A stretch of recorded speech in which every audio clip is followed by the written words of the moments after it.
So here I am again, Jenny Lane.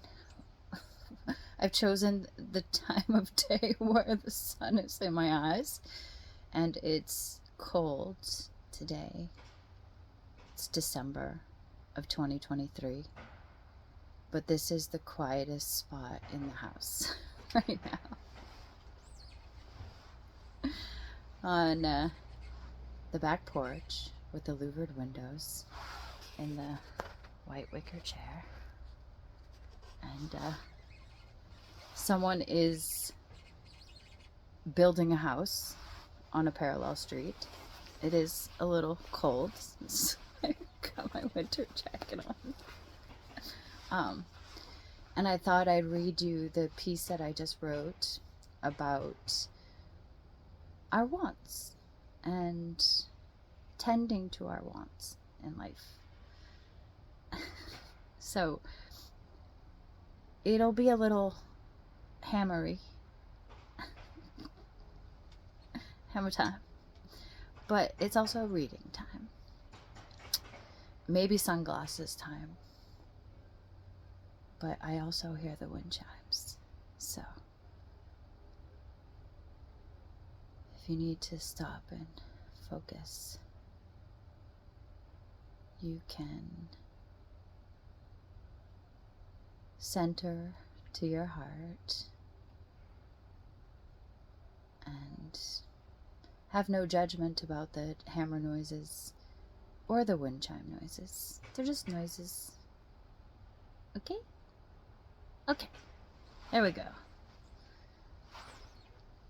The piece is called Do You Truly Know What You Want? Be loyal to your heart. I swear, I'm not an Eskimo. For real. Please tell me. Deep into the depths of your spirit, have you taken the time to really know what you want? And loyalty to your heart. Not just what you need to survive, to get by day to day. Your true wants. How do you want your life to look like? Interdependently of your partner too.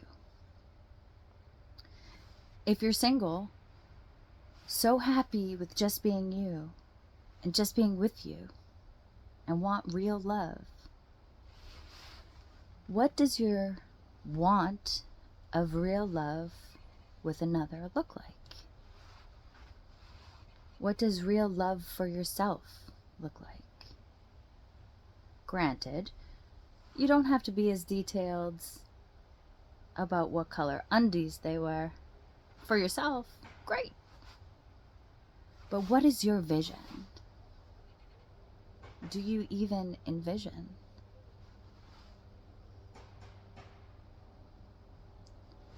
Have you even asked yourself what you want?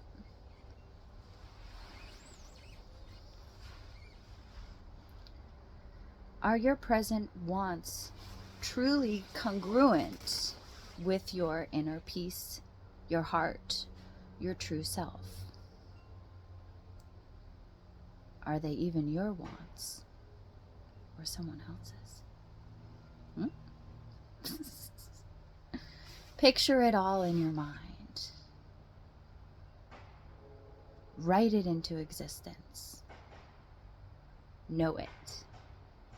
Own it.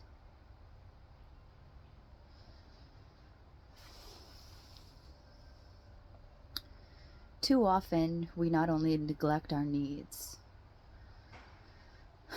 but we don't even spend our own time asking ourselves, what do I want in life? Do you want inner peace? Do you want loving, kind relationships? Do you want to feel more joy? Do you want real love?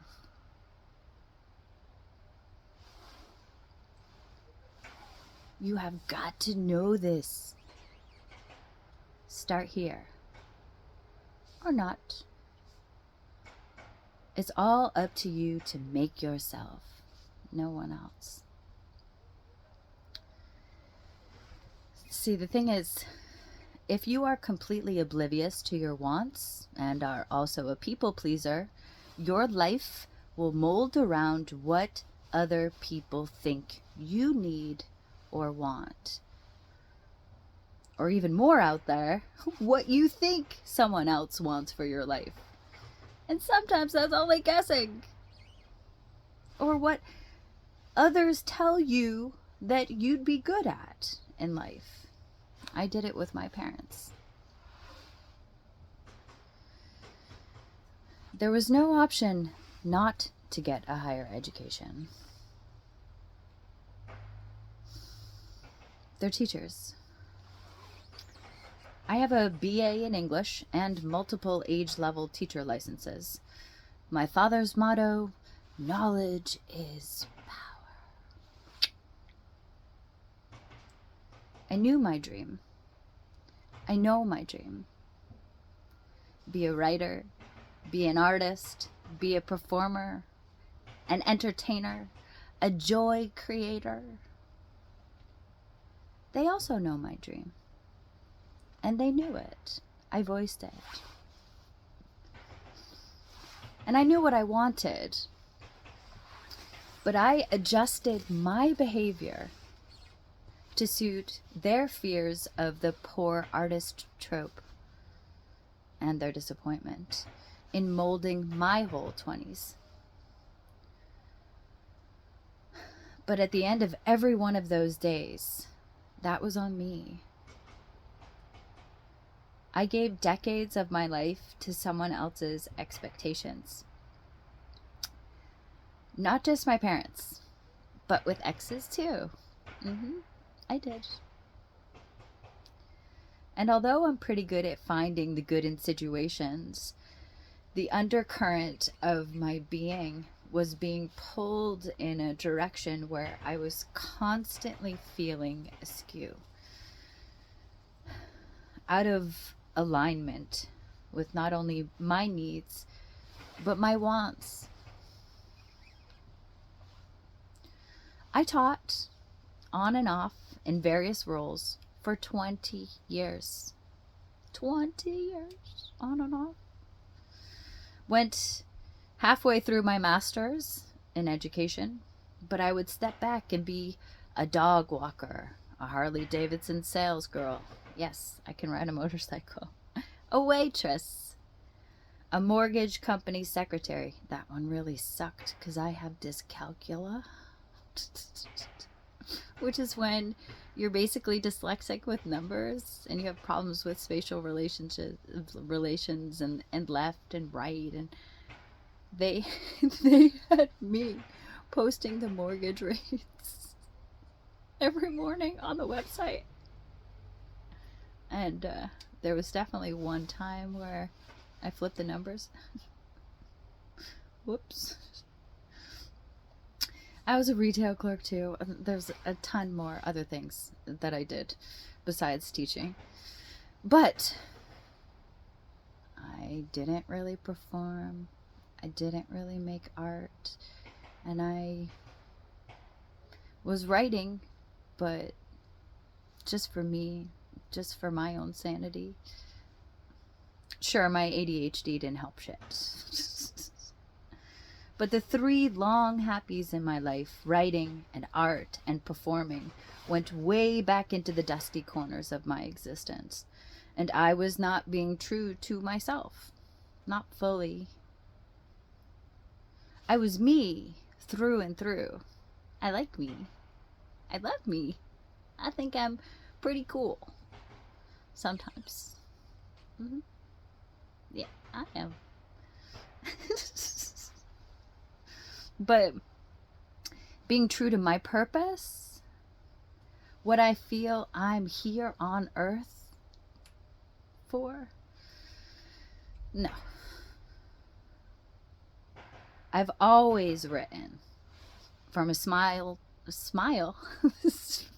from a small child on. Every day I write, every day for nearly 40 years now.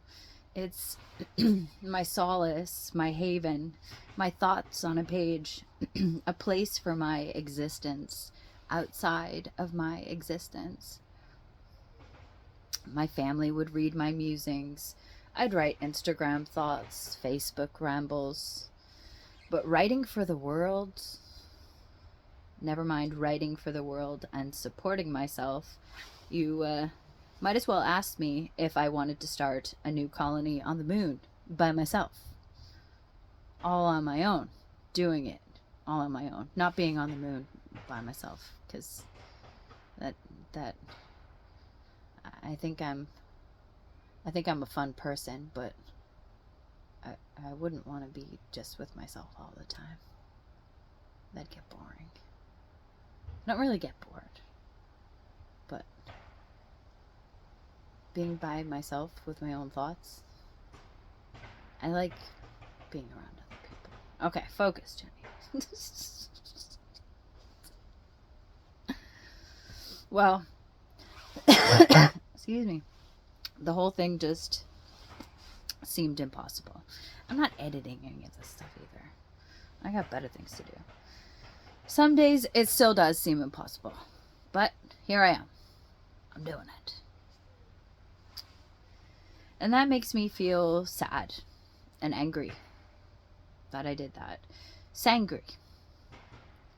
Upset I didn't have the faith in myself to stand up for my life, for my expectations, for my needs and wants. Because I didn't want to let anyone down. And I usually didn't.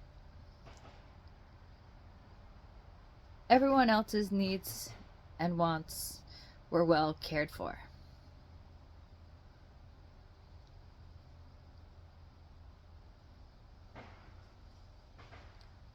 But you know whose needs, never mind wants, weren't cared for? Mine. I let myself down.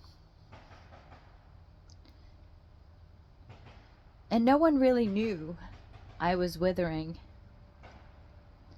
because my creative being had been tucked away for the happiness of others. My happiness, my peace, is my responsibility.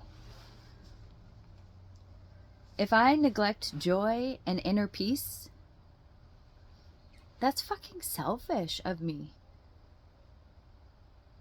I'm now placing that responsibility onto someone else. How the fuck will they have time to figure out their wants, needs, dreams, if they're consumed with mine? When your self-compassion goes by the wayside, and when I say self-compassion, I mean knowing your wants deeply, knowing your needs, knowing what you must have for self-care, and knowing how to cope when shit comes your way. Because it will. When it goes by the wayside, we suffer. We all do. Because you're living someone else's life. You're living someone else's wants. You are living against the grain of your heart. And your body will tell you. You'll get migraines, pains from muscle tension. You'll not sleep well or eat well or be well. Because you're living in a body that needs and wants a different path. A healthy path. So we go in and day out, keeping our thoughts to ourselves, deferring our choices, our lives, our needs to others. Because if we choose our path and then we fuck up, don't have to blame ourselves, right? How do I know this? I did it. but no more. No more. I'm 43 years old. And out of those 43 years, only 3 of my years in life have I ever lived for me. I'm a caring, helpful individual. Seva, selfless service with no need for it in return, is a part of my daily practice. Seva is both the natural expression of love and a way to cultivate it. It's the goal and the practice, the destination and the journey. More directly, Seva is love. The Sikh idea of Seva is an antidote to our current malaise, written by Simranjit Singh. But this server also needs to serve my dreams. So my undercurrent of joy also includes my long happies. So I can not live off just my savings, but thrive in being a writer and an artist. A joy creator. Oh, that foot. I have emotional support. I have people who have faith in me. But now I also have faith in me. I care for myself just as much as I care for others. I invest energy into myself instead of into unaware jackasses who have no bearing in my life. You know who you are. You must have your own thoughts. Listen to those who you know truly care for you and your well-being. But no, please no, if you do not have your own questions, aren't true to your heart, and you know when you're not, you'll feel it in your spirit, your body, your heart, your mind. When you cannot hear your heart because of the noise of everyone else's needs and wants, you will dim. You will dim. And everyone around you will have to give you some of their light to get you back. Make actionable steps to get back to you. If it's goals, give even a slice of time to yourself.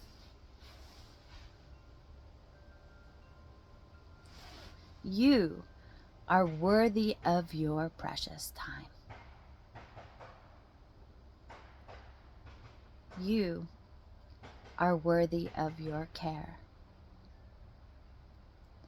You are worthy of your compassion. You are worthy of your love. In fact, you are love. And if I can say anything today that stays with you in your mind, please be true to yourself and your wants too. Don't be an unaware, selfish, only jackass though. Some people make their wants the center of everyone's existence. You know who you are. But start by being selfish. Because being selfless helps no one. We're not living alone in a vacuum. And I'm not over here trying to start a moon colony all on my own. I have a grand dream of living my purpose with my long happies, and a grand dream of peace on earth for all beings. Yes, all beings, even including the tree beings. But I think they're pretty peaceful.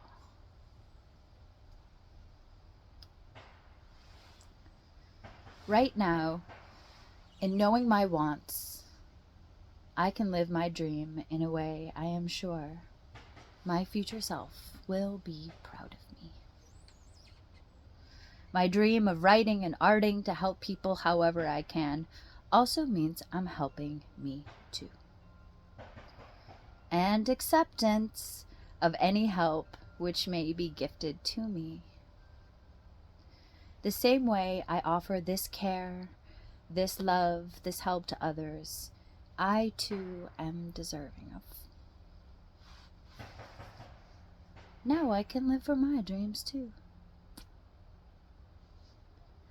So tell me,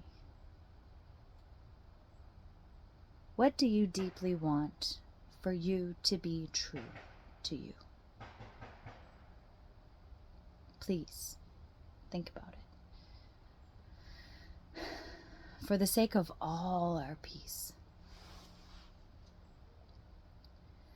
In the balance between selfish and selfless, in the middle, there is you, dear self, walking a way of love. And with radical love, Jenny Lane.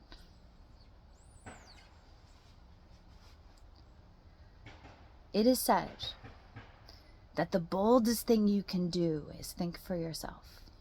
But I believe that it is bolder still to act on those thoughts and ideas despite certain criticism and objections. To be true to yourself, to look straight into your own eyes reflected in the mirror, and be loyal to the person you see, is to be bold indeed. Author Rochelle E. Goodrich. That little quote there, it's a good one. And good morning, good afternoon, and good evening. Whenever you be, and wherever you are, be peace and be love along the way, my friends, and namaste. From the land of wind chimes and hammers and big brown jackets. Enjoy your moments today, okay?